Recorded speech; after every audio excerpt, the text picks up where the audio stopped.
बिस्मिल्लाहिर्रहमानिर्रहीम। अस्सलाम वालेकुम स्टूडेंट्स। फार्माकोग्नोसी का लेक्चर स्टार्ट करने लगे हैं। हमारा नेक्स्ट चैप्टर है चैप्टर नंबर 3।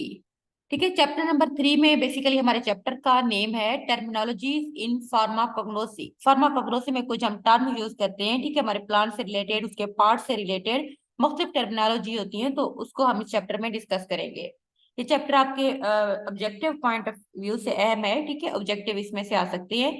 इसमें हम देखते हैं कि कौन कौन सी मोस्ट फ्रिक्वेंट कुछ टर्मिनोलॉजीज होती है जो कि फार्माकोग्नोसी में यूज हो रही है। इसमें हम सबसे पहले देखते हैं एक्यूलिसेंट। ठीक है, एक्यूलिसेंट जो इसमें पहली टर्म यूज हुई है, इसका मतलब होता है स्टेमलेस। कुछ हमारे पास प्लांट होते हैं जिनका स्टेम नहीं होता, उनको हम स्टेमलेस प्लांट्स कहते हैं। उसके लिए हम जो एक साइंटिफिक टर्मिनोलॉजी फार्माकोग्नोसी में यूज करेंगे वो हमारे पास है एक्यूलिसेंट। सेकेंड हमारे पास है एकिरोज। ठीक है, एकिरोज मीन नीडल शेप। कुछ प्लांट होते हैं जो नीडल शेप होते हैं, उनको हम उन इस तरह के उनके लिए हम एकिरोज का यूज लफ्ज करते हैं।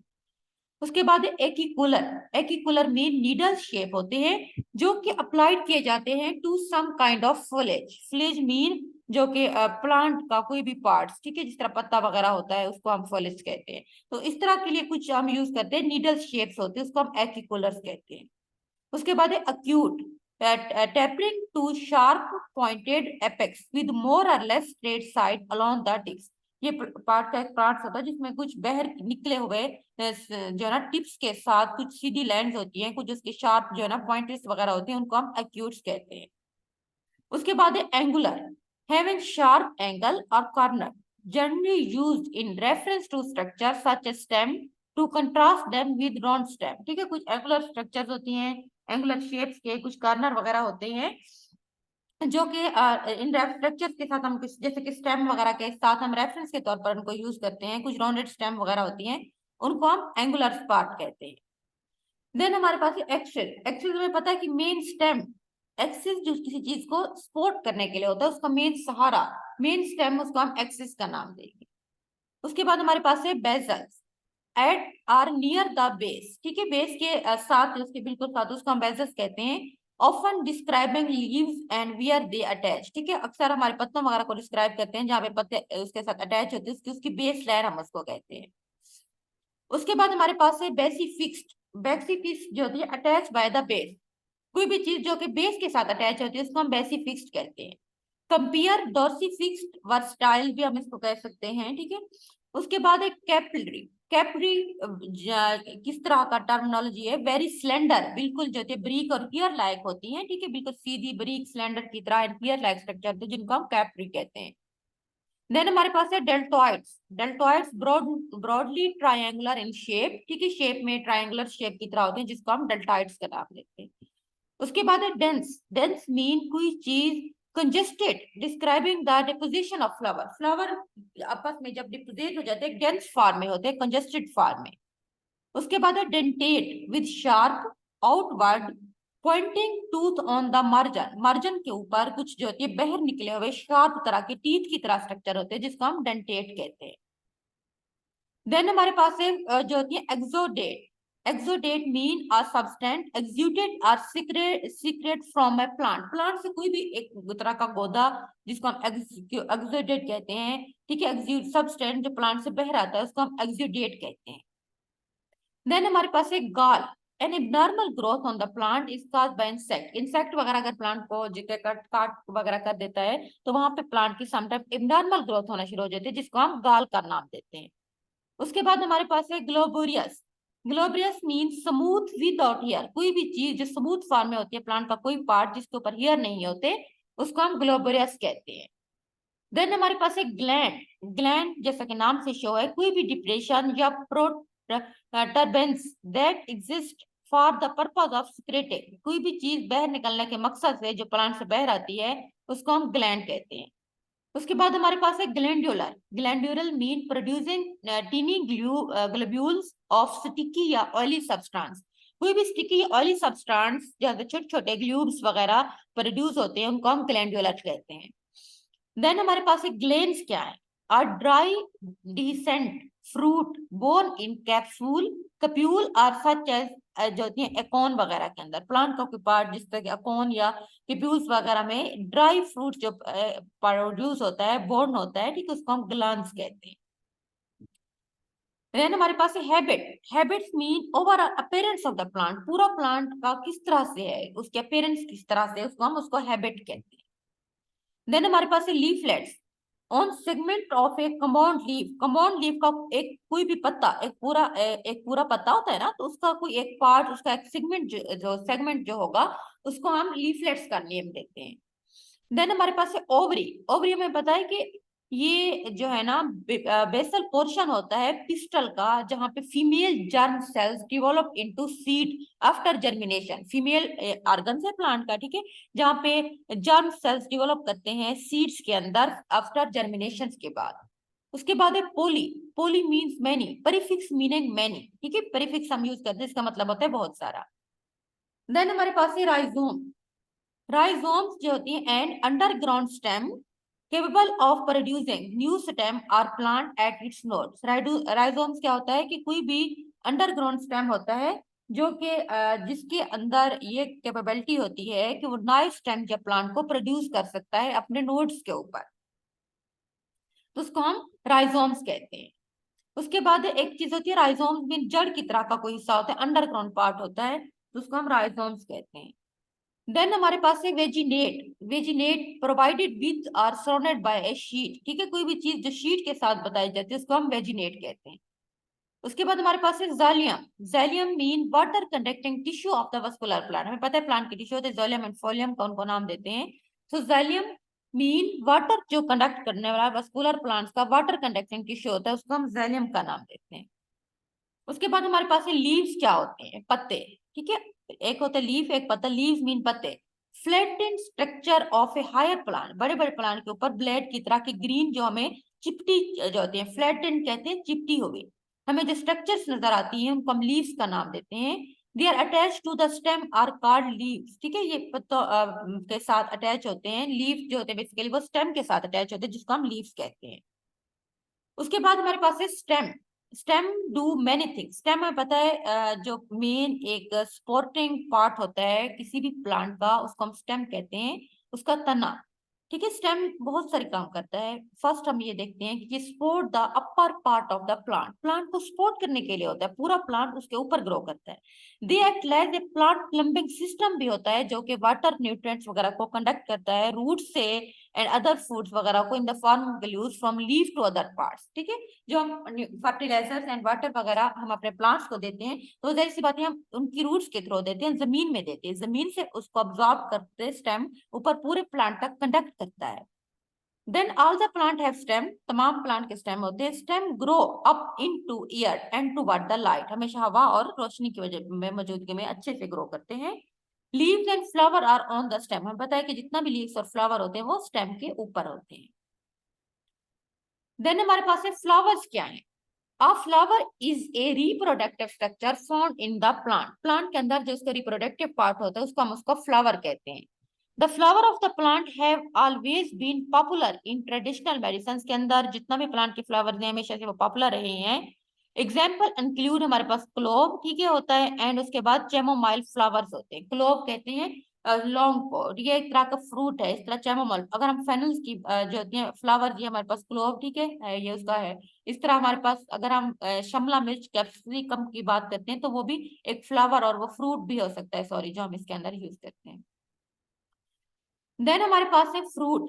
अ fruit is the seed bearing part of the plant, हमें पता है कि प्लांट का जो सीड बेरिंग पार्ट होता है उसको हम फ्रूट कहते हैं। Fruit have been heavily used for medicinal purpose, के लिए फ्रूट बहुत ज्यादा यूज होते हैं। ड्राइड होल फ्रूट भी यूज हो सकते हैं या कोई पोर्शन ऑफ द फ्रूट भी हम यूज कर सकते हैं। Many member of the carrot family have fruit that are use in medicine include, जिस तरह फेनल फ्रूट, ठीक है, फेनल कहते हैं सौंफ को, जो हम बेसिकली मेडिसिनल पर्पस में यूज करते हैं, हमारे पास ड्राइड फ्रूट ही होते हैं। एंड देन अनेस, ठीक है, अनेस भी इसका इसी के ही कुछ पार्ट है फेनल्स के। उसके बाद है पल्प। पल्प हमें पता है कि soft juicy edible part of the fruit, fruit के अंदर कोई भी जो सॉफ्ट जूसी जो होती है एक पार्ट होता है उसको हम पल्प कहते हैं। उसके बाद हमारे पास है सीड। क्या है? Seed is a small embryonic plant. तो सीड क्या होता है कि स्मॉल एम्ब्रियोनिक प्लांट होता है जो इंक्लूज होता है इन कवरिंग के अंदर, जिसको हम सीड कोट कहते हैं। सीड कोट, सीड्स जो होते हैं बेसिकली एक एम्ब्रियोनिक प्लांट का इंक्लोज होता है कवर के अंदर, जिसको हम सीड कहते हैं।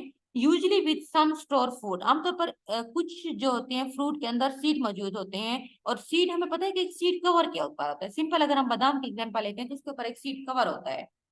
The seed of many plant are use for their medicinal purposes. के लिए बहुत सारे प्लांट्स के अंदर हम इसको यूज करते हैं। सीड्स में contain with in a fruit और समटाइम यूज देयर ऑन। वही बात है कि कुछ फ्रूट्स के अंदर होते हैं सीड्स, और जिस तरह से कुछ जो होते हैं वो वैसे ही यूज होते हैं जिस तरह मतलब के फ्रूट्स के अंदर नहीं होते, बल्कि उनको उनके अपने बिहाफ में हम उनको यूज करते हैं। उसके बाद हमारे पास है roots. The part of the plant which attach it to the ground और to support typically underground, conveying water and nourishment to the rest of the plant through numerous branches and fibers। Parts plant का वो जो उसको एक तो जमीन के साथ जोड़े रखता है, उसको सपोर्ट प्रोवाइड करता है।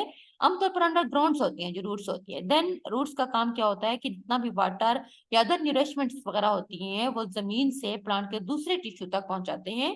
द फ्लशी या woody roots are used for medicinal purpose के लिए। ठीक है, जितना भी रूट्स होती हैं मेडिसिनल पर्पस के लिए हमको यूज रखते हैं। फॉर एग्जांपल हमारे पास जो रूट्स है ना, रूट्स में भी सॉलिड भी हो सकते हैं, जिस तरह जिनसिंग। ठीक है, जिनसिंग जिंजर से बेसिकली निकला है, उसका है कि उसके बाद फेब्रिस भी हो सकती है जिसमें स्टिंगिंग नीटल्स हैं, या फ्लशी भी हो जाती है, डेवल क्लॉव्स वगैरह, ये प्लांट्स के नाम है। ठीक है, इस तरह हमारे पास है। आगे हमारे पास है बार्क। बार्क एक ऊपर वाली जो लेयर होती है बेसिकली, जिसे हम खाल कहते हैं। ठीक है, बार्क लकड़ी वगैरह के ऊपर, उसको हम बार्क कहते हैं। So the protective outer layer of a tree trunk, जो एक नीचे वाला जो ट्रंक के जो तना वगैरह होता है ना, एक मोटा नीचे वाला एक जड़ की तरह का एक बड़ा होता है, उसको हम ट्रंक बोलते हैं। उसके ऊपर से हम एक लेयर जब उतारते हैं वो बेसिकली प्रोटेक्टिव लेयर होती है, उसको हम बार्क कहते हैं। That is formed by layer of living cell above the wood. लकड़ी के ऊपर लिविंग सेल से बनी हुई होती है, ये बेसिकली प्रोटेक्शन के लिए होती है। Active ingredient are often found in higher concentration in the bark. Sometime कुछ प्लांट ऐसे होती हैं जिनकी बार्क के अंदर हायर कंसंट्रेशन में एक्टिव इंग्रेडिएंट्स मौजूद होते हैं। Example of the bark use for medicinal जो होते हैं पर्पस आर। हमारे पास मेडिसिनल पर्पस के लिए जो यूज होती है उसके एग्जाम्पल हमारे पास क्विनोनिन बार्क है। ठीक है, जो कि यूज होती है। इसी तरह हमारे पास ओक बार्क भी है, ये सनन। और इस तरह हमारे पास जो होती है सेनिमम, जो दालचीनी है, जो हम यूज करते हैं ना अपने मिसाले वगैरह के अंदर, तो वो बेसिकली बार्क है। उसके बाद हमारे पास है वुड। द हार्ड जो होती है fibrous material that form the main substance of the plant. हमें पता है कि प्लांट का जो मेन जो उसका पार्ट्स बनाता है, तो उसको हम क्या कहते हैं कि मेन जो उसका पार्ट्स है उसको हम वुड कहते हैं। दे सबसे हार्ड मटेरियल होता है, ठीक है, प्लांट के अंदर।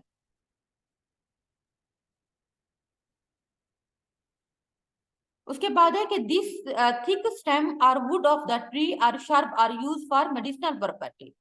ठीक है, हमारे पास क्या होता है कि थिक स्टेम या लकड़ी जो होती है हम उसको मुख्तलिफ मेडिसिनल पर्पस के लिए यूज करते हैं। उसके बाद है बल्ब।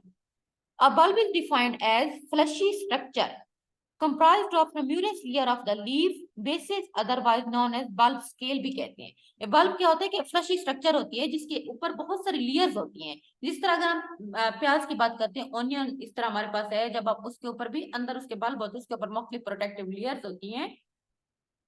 जब हम इनको उतारते हैं तो ये सारी सेपरेट हो जाती है। इसी तरह हमारे पास गार्लिक, ठीक है, जो लहसुन है, उसके भी बल्ब जो मेडिसिनल पर्पस के लिए बेसिकली यूज करते हैं। देन हमारे पास है rhizome. A rhizome is defined as fleshy or woody elongated stem that usually grow horizontally below the ground। Ground के नीचे हॉरिजॉन्टली तौर पर जो एक वुडी या फ्लशी तरह के लॉन्ग स्टेम्स होते हैं उसको हम राइजोम्स कहते हैं। Rhizome often produce leaf above the ground. ठीक है, ग्राउंड से ऊपर आमतौर पर ये पत्ते प्रोड्यूस करते हैं। रूट्स इनटू द ग्राउंड के अंदर। Several medicinal plant are use primary for their own. सबसे एग्जांपल हमारे पास है, अगर हम राइजोम्स की बात करते हैं तो हमारे पास है ग्लाइसिराइजा ग्लैब्रा। ठीक है, जो मलट्ठी होती है ना उसके आमतौर पर राइजोम्स होती है जो मेडिसिनल पर्पज में यूज करते हैं। इस तरह हम जिंजर की बात करते हैं, उसकी भी राइजोम्स होती हैं। इसी तरह हमारे पास वाइल्ड जो होती है कोलम्बाइन एंड उसके बाद ब्लड रूट्स वगैरह, इन सब की राइजोम हम मेडिसिनल पर्पज में यूज करते हैं। उसके बाद हमारे पास है हर्ब। क्या है herb in botany? Botany mean study of the plant in plant that does not form A woody stem. Herb छोटी छोटी जड़ी बूटियों को कहते हैं जिनमें वुडी स्टेम नहीं होता। In temperate climate usually dies. ठीक है, आमतौर पर मर जाते हैं। इधर कंप्लीटली एनुअल हर्ब भी होती हैं, जो ठंडे जो इलाके होते हैं ना, तो उसके अंदर तो हर्ब नहीं होती, जड़ी बूटियां वगैरह आमतौर पर मर जाती हैं कंप्लीटली। कुछ एनुअल हर्ब होती हैं बैक टू द रूट्स, जिसको हम पेरेनियल भी कहते हैं, end of the growing season के तौर पर। एनुअल जो कि पूरा साल वहां पे जड़ी बूटियां ही होती है, ठीक है, उसको हम एनुअल हर्ब्स कहते हैं। उसके बाद है पेरेनियल हर्ब, मीन जो कि कुछ ऐसी होती हैं जो कि स्पेसिफिक सीजन में आती हैं, ठीक है, जिस सीजन के एंड पे आमतौर पर ग्रो करती हैं। उसके बाद हमारे पास है गम। गम्स क्या है? Gum are solid that are the mixture of polysaccharide. अगर हम गम को डिफाइन करते हैं तो ये बेसिकली सॉलिड होती हैं जो पॉलीसेकेराइड मीन के मुख्तलिफ शुगर्स वगैरह के अंदर मिक्सचर होते हैं। They are water soluble and are in part digested by the human. आमतौर पर वाटर सोल्यूबल होते हैं, इंसान को डाइजेस्ट भी कर सकता है। मुख्तलिफ एगेशिया गम हमारे पास है, इस तरह हमारे पास ट्रेगा का गम है जिसको हम मेडिसिनल पर्पज में यूज करते हैं। ये बेसिकली हम इसको टैबलेट में सिरप के फॉर्मुलेशन में यूज करते हैं। ये हमारी जो इतना भी हमारे मेडिसिनल प्रोडक्ट होते हैं उनको बेसिकली थिक कर देते हैं। देन हमारे पास है रेजन्स, ठीक है। रेजन्स क्या है? Resins are the mixture of essential oil and terpenes that are usually not soluble in water. अगर हम रेजन्स की बात करते हैं तो ये हमारे पास इसेंशियल ऑयल एंड टर्पीन्स के मिक्सचर होते हैं जिनको हम आमतौर पर वाटर के अंदर जो सोल्युबल नहीं होते, ठीक है। रेजन्स आपने याद रखना है कि हमारे पास मिक्सचर है इसेंशियल ऑयल एंड टर्पीन्स के, जो आमतौर पर वाटर में सोल्युबल नहीं होते। They are excreted by specialized cell और in duct of the plant. अब ये कहाँ पे होते हैं कि खास किस्म के सेल होते हैं, वहां से ये सिक्रेटेड होते हैं, ये प्लांट की डक्ट्स वगैरह के अंदर। एग्जाम्पल हमारे पास रीजन्स की हैं, फ्रैंकिन्सीन्स है, ठीक है, मर एंड मास्टिक वगैरह, ये सारे हमारे पास रीजन्स की एग्जाम्पल। ये हमारे पास था चैप्टर 3 फार्माकोग्नोसी का, ठीक है, जिसके अंदर हमने मुख्तलिफ टर्मिनोलॉजी वगैरह को डिस्कस किया था। तो आज के लिए इतना ही इनफ है। अल्लाह हाफिज।